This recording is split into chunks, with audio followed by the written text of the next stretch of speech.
got movies, so we'll stick into movies here. In 2019, since Disney bought a certain property from Lucasfilms, they have 2 properties that they're able to utilize. One of them worked beyond all expectations. Yeah. So they're like, well, we'll lightning strike twice. We're going to do Indiana Jones in 2019 with Harrison Ford again. And their selling point on this whole thing is that, well, we've got Steven Spielberg. He's going to direct it. Okay. Like, well, he directed that other one. Yeah. I mean, I think Lucas had some of his fingers in that too. I can't remember. I don't really want to know where his fingers were in it. Deep down in a KFC family bucket. But so this is like the selling point they have for it, and there's been no title announced yet. They just said like Spielberg's going to direct it. 2 of the other people that were producers in the original Indiana Jones trilogy are going to be working with Spielberg on the movie. You know, and they're like, I can't see anybody else but Harrison Ford doing this role. I'm like, well, you're going to eventually have to. Because if you're going to market this farther into the future, like, he's going to die at some point.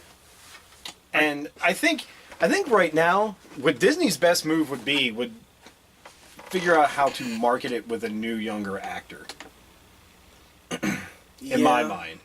Star Wars worked for the fact that you brought in the original characters with the new characters, and you had a passing of the torch, essentially. Yep. That's why that worked. But saying, like, I can't see anybody else be Indiana Jones, I don't see that paying off for you in the long run. Because even in Crystal Skull, it was like, he looked tired all the time. Like, in every scene. Like, I mean, in Star Wars, I felt the same way. Like, he just delivered his lines, and I felt like he just wanted to go take a nap after everything. Yeah, he really did. I don't think...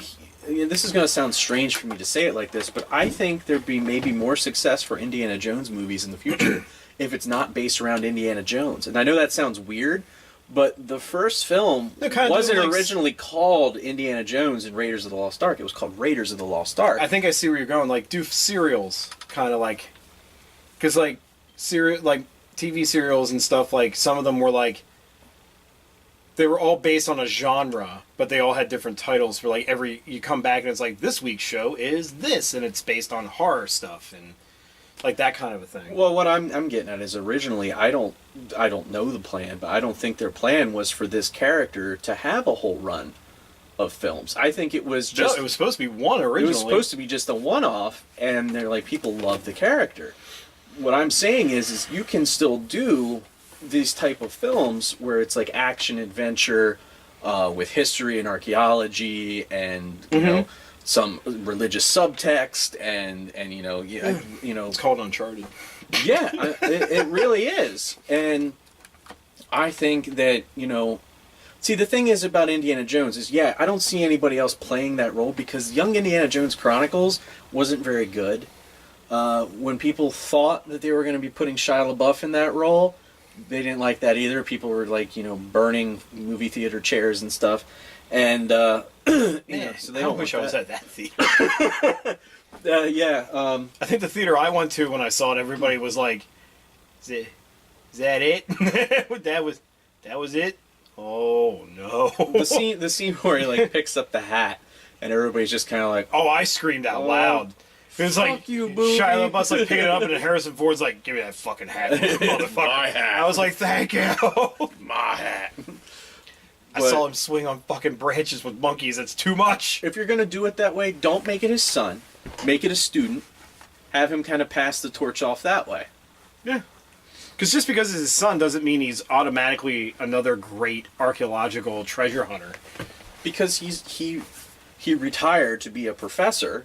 Yeah. From archaeology. He could be an archaeology professor who has a young student who has like an idea of where something might be hidden, and it brings him out of retirement again to go with him, and then that's how they pass the torch off that way. I don't think it should be a family thing. I don't know, it should be like Indiana Jones Jr. or something like that, because that's just so stupid. I just think that's the way they need to go about it. I agree. I can go with that. I say don't like completely recast him, but don't, have him more subdued. Yeah. Have the movie be more about the kid than him. Yeah. And pass it that way. So he can still be Indiana Jones. That's essentially what they did with Force Awakens. The film was not about Han. It wasn't about Leia. It was about the new characters. Mm-hmm. They were still there. They weren't supplemental. They were important. But the film wasn't them. They weren't the driving force. Which is what I liked about it, because when I heard that they were going to be in it, I was kind of worried about that from the get-go. Mm-hmm. I was like, so you're, like, I don't know, maybe that's the plan they have for this, but when I hear, like, them saying, I can't picture anybody else do this, like, it throws flags up for me, because I'm like, you know, you need to make change. Mm-hmm. And if you're not going to say, like, you know, we're going to have anything where it's like a new guy's going to take over, or it's not, you know. I like your idea. I think it would work better than just going on with it like there was no Oh yeah, stop. don't ignore the fact that Harrison Ford's like going to be in his 80s. Yeah. Don't go on with it thinking that, you know, he's the only one that can do it. If he can't do it, we can't do these films. I'm just saying you need to make it more about the stories and less about the title character. Right. All right, well, let's get into the funnier side of life right now, because there was a couple really wacky things in the news. I'm going to start with Resident Evil. In Japan, it's going to have a musical. I don't know how you do this. You know Wesker's got to be involved, right? He's got to be... Yeah. If he is not sang... If like...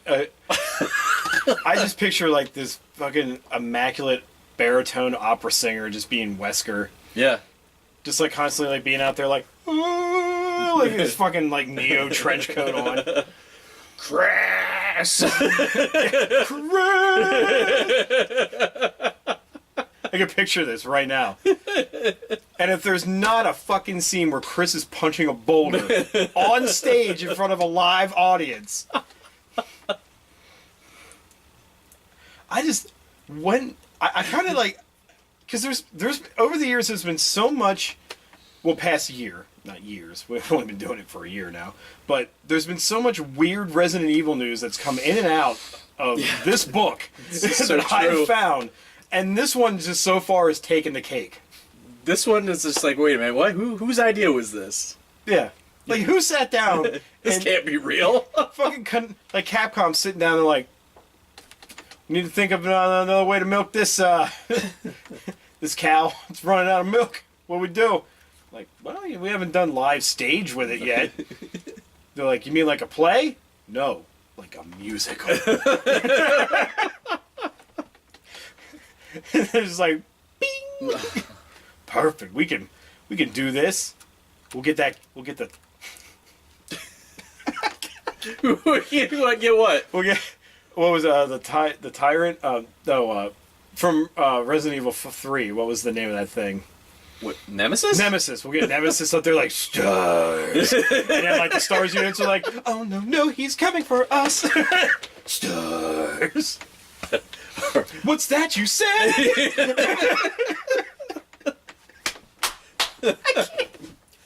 Oh, it's gonna be perfect. We gotta go. Grindcast goes to Tokyo. We're gonna eat KFC buffets and watch Resident Evil the musical, and then get right back on the plane and catch a red eye back home. Yeah. We're gonna do it all in one day.